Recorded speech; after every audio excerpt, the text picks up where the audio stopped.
Atos, capítulo 22. Irmãos e pais, ouçam agora a minha defesa. Quando ouviram que lhes falava em aramaico, ficaram em absoluto silêncio. Então Paulo disse: Sou judeu, nascido em Tarso da Cilícia, mas criado nesta cidade. Fui instruído rigorosamente por Gamaliel na lei de nossos antepassados, sendo tão zeloso por Deus quanto qualquer de vocês hoje.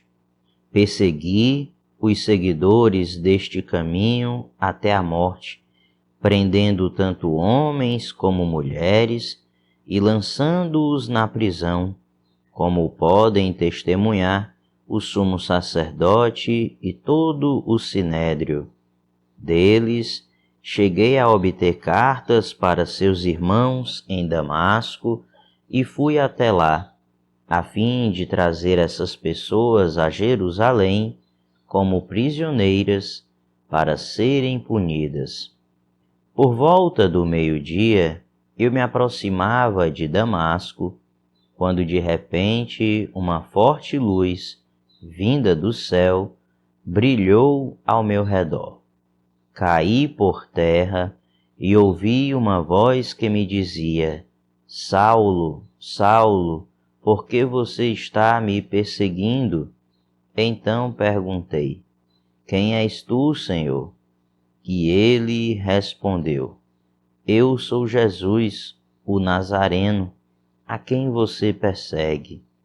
Os que me acompanhavam viram a luz, mas não entenderam a voz daquele que falava comigo. Assim perguntei: Que devo fazer, Senhor? Disse o Senhor: Levante-se, entre em Damasco, onde lhe será dito o que você deve fazer. Os que estavam comigo me levaram pela mão até Damasco, porque o resplendor da luz me deixara cego. Um homem chamado Ananias, fiel seguidor da lei e muito respeitado por todos os judeus que ali viviam, veio ver-me e, pondo-se junto a mim, disse: Irmão Saulo, recupere a visão. Naquele mesmo instante, pude vê-lo. Então ele disse: O Deus dos nossos antepassados o escolheu para conhecer a sua vontade, ver o justo e ouvir as palavras de sua boca. Você será testemunha dele a todos os homens daquilo que viu e ouviu. E agora, que está esperando? Levante-se, seja batizado e lave os seus pecados, invocando o nome dele. Quando voltei a Jerusalém, estando eu a orar no templo, caí em êxtase e vi o Senhor que me dizia: Depressa, saia de Jerusalém imediatamente, pois não aceitarão seu testemunho a meu respeito. Eu respondi: Senhor, estes homens sabem que eu ia de uma sinagoga a outra, a fim de prender e açoitar os que creem em ti. E quando foi derramado o sangue de tua testemunha Estevão, eu estava lá, dando minha aprovação e cuidando das roupas dos que o matavam. Então o Senhor me disse: Vá, eu o enviarei para longe aos gentios. A multidão ouvia Paulo até que ele disse isso. Então todos levantaram a voz e gritaram: Tira esse homem da face da terra, ele não merece viver. Estando eles gritando, tirando suas capas e lançando poeira para o ar, o comandante ordenou que Paulo fosse levado à fortaleza e fosse açoitado e interrogado, para saber por que o povo gritava daquela forma contra ele. Enquanto o amarravam a fim de açoitá-lo, Paulo disse ao centurião que ali estava: Vocês têm o direito de açoitar um cidadão romano sem que ele tenha sido condenado? Ao ouvir isso, o centurião foi prevenir o comandante. Que vais fazer? Este homem é cidadão romano. O comandante dirigiu-se a Paulo e perguntou: Diga-me, você é cidadão romano? Ele respondeu: Sim, sou. Então o comandante disse: Eu precisei pagar um elevado preço por minha cidadania. Respondeu Paulo: Eu a tenho por direito de nascimento. Os que iam interrogá-lo retiraram-se imediatamente. O próprio comandante ficou alarmado ao saber que havia prendido um cidadão romano. No dia seguinte, visto que o comandante queria descobrir exatamente por que Paulo estava sendo acusado pelos judeus, libertou-o e ordenou que se reunissem os chefes dos sacerdotes e todo o sinédrio. Então, trazendo Paulo, apresentou-o a eles. Atos, capítulo 23. Paulo, fixando os olhos no sinédrio, disse: Meus irmãos, tenho cumprido meu dever para com Deus com toda a boa consciência até o dia de hoje.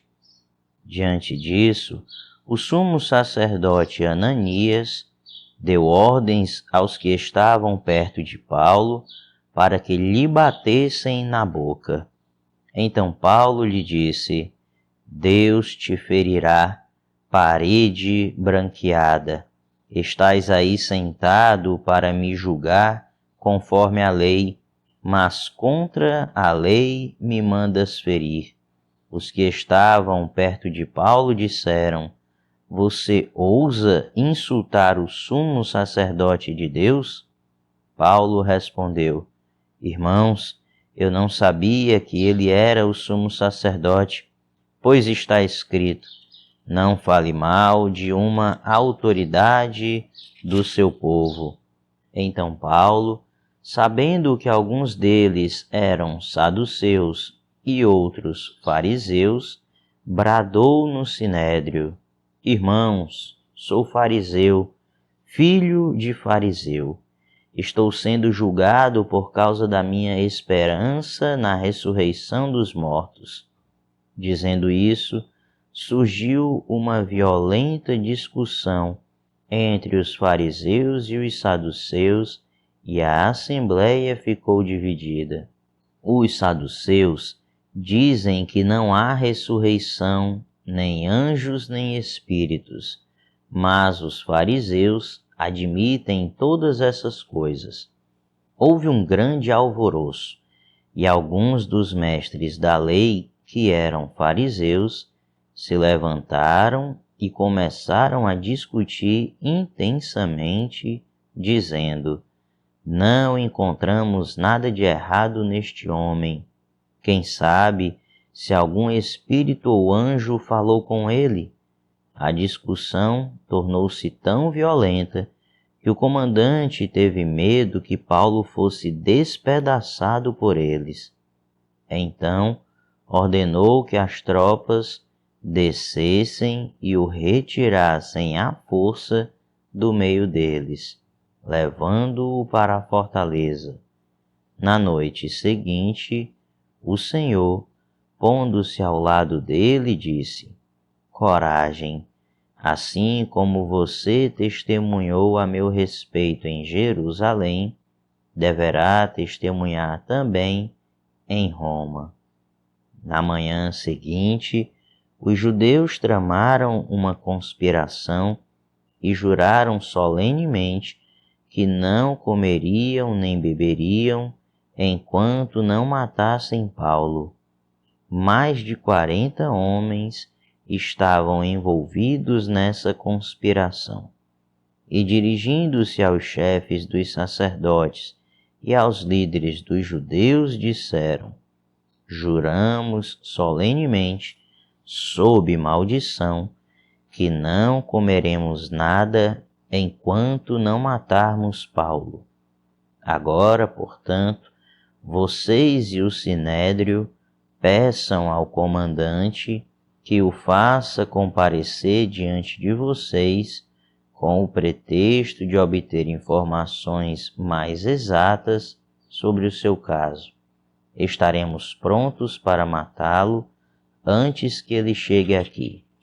Entretanto, o sobrinho de Paulo, filho de sua irmã, teve conhecimento dessa conspiração, foi à fortaleza e contou tudo a Paulo, que, chamando um dos centuriões, disse: leve este rapaz ao comandante, ele tem algo para lhe dizer. Assim, ele o levou ao comandante. Então disse o centurião: Paulo, o prisioneiro, chamou-me, pediu-me que te trouxesse este rapaz, pois ele tem algo para te falar. O comandante tomou o rapaz pela mão, levou-o à parte e perguntou: o que você tem para me dizer? Ele respondeu: os judeus planejaram pedir-te que apresentes Paulo ao sinédrio amanhã, sob pretexto de buscar informações mais exatas a respeito dele. Não te deixes convencer, pois mais de 40 deles estão preparando uma emboscada contra Paulo. Eles juraram solenemente não comer nem beber enquanto não o matarem. Estão preparados agora, esperando que prometas atender-lhes o pedido. O comandante despediu o rapaz e recomendou-lhe: não diga a ninguém que você me contou isso. Então ele chamou 2 de seus centuriões e ordenou-lhes: preparem um destacamento de 200 soldados, 70 cavaleiros e 200 lanceiros, a fim de irem para Cesareia esta noite, às 9 horas. Providenciem montarias para Paulo e levem-no em segurança ao governador Félix. O comandante escreveu uma carta nestes termos: Cláudio Lísias, ao excelentíssimo governador Félix, saudações. Este homem foi preso pelos judeus que estavam prestes a matá-lo, quando eu, chegando com minhas tropas, o resgatei, pois soube que ele é cidadão romano. Querendo saber por que o estavam acusando, levei-o ao sinédrio deles. Descobri que ele estava sendo acusado em questões acerca da lei deles, mas não havia contra ele nenhuma acusação que merecesse morte ou prisão.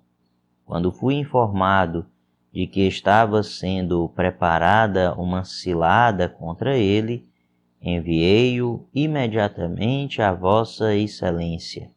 Também ordenei que os seus acusadores apresentassem a Vossa Excelência aquilo que tem contra ele.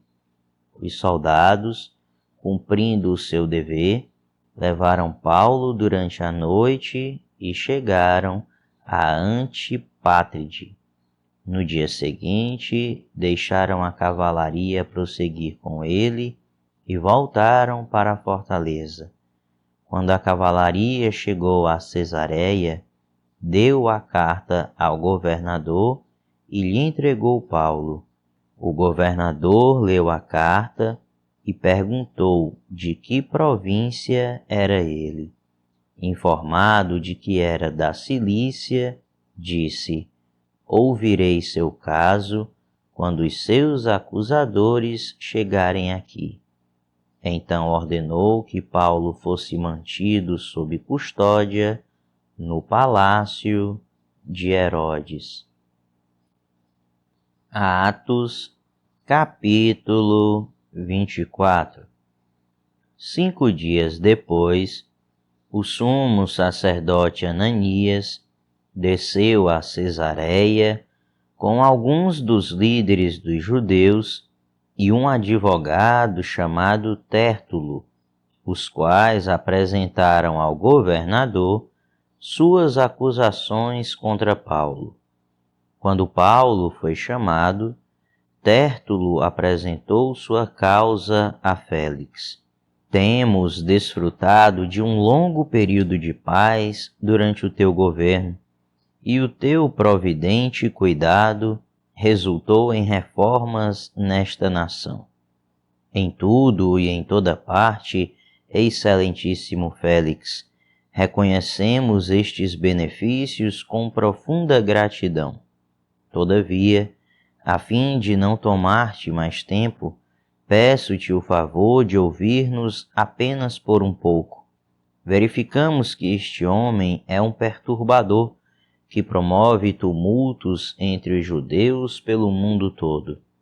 Ele é o principal cabeça da seita dos nazarenos e tentou até mesmo profanar o templo. Então o prendemos e quisemos julgá-lo segundo a nossa lei. Mas o comandante Lísias interveio e com muita força o arrebatou de nossas mãos e ordenou que os seus acusadores se apresentassem. Se tu mesmo o interrogares, poderás verificar a verdade a respeito de todas estas acusações que estamos fazendo contra ele. Os judeus confirmaram a acusação, garantindo que as afirmações eram verdadeiras. Quando o governador lhe deu sinal para que falasse, Paulo declarou: sei que há muitos anos tens sido juiz nesta nação. Por isso, de bom grado, faço minha defesa. Facilmente poderás verificar que há menos de 12 dias subi a Jerusalém para adorar a Deus. Meus acusadores não me encontraram discutindo com ninguém no templo, nem incitando uma multidão nas sinagogas ou em qualquer outro lugar da cidade. Tampouco podem provar-te as acusações que agora estão levantando contra mim. Confesso-te, porém, que adoro o Deus dos nossos antepassados como seguidor do caminho a que chamam seita. Creio em tudo o que concorda com a lei e no que está escrito nos profetas, e tenho em Deus a mesma esperança desses homens, de que haverá ressurreição, tanto de justos como de injustos. Por isso, procuro sempre conservar minha consciência limpa diante de Deus e dos homens. Depois de estar ausente por vários anos, vim a Jerusalém para trazer esmolas ao meu povo e apresentar ofertas. Enquanto fazia isso, já cerimonialmente puro, encontraram-me no templo, sem envolver-me em nenhum ajuntamento ou tumulto. Mas há alguns judeus da província da Ásia que deveriam estar aqui diante de ti e apresentar acusações, se é que tem algo contra mim. Ou os que aqui se acham deveriam declarar que crime encontraram em mim quando fui levado perante o sinédrio, a não ser que tenha sido este, Quando me apresentei a eles, bradei: por causa da ressurreição dos mortos, estou sendo julgado hoje diante de vocês. Então Félix, que tinha bom conhecimento do caminho, adiou a causa e disse: quando chegar o comandante Lísias, decidirei o caso de vocês. E ordenou ao centurião que mantivesse Paulo sob custódia, mas que lhe desse certa liberdade e permitisse que os seus amigos o servissem. Vários dias depois, Félix veio com Drusila, sua mulher, que era judia. Mandou chamar Paulo e o ouviu falar sobre a fé em Cristo Jesus. Quando Paulo se pôs a discorrer acerca da justiça, do domínio próprio e do juízo vindouro, Félix teve medo e disse: basta, por enquanto, pode sair. Quando achar conveniente, mandarei chamá-lo de novo. Ao mesmo tempo, esperava que Paulo lhe oferecesse algum dinheiro, pelo que mandava buscá-lo frequentemente e conversava com ele. Passados 2 anos, Félix foi sucedido por Pórcio Festo. Todavia, porque desejava manter a simpatia dos judeus, Félix deixou Paulo na prisão.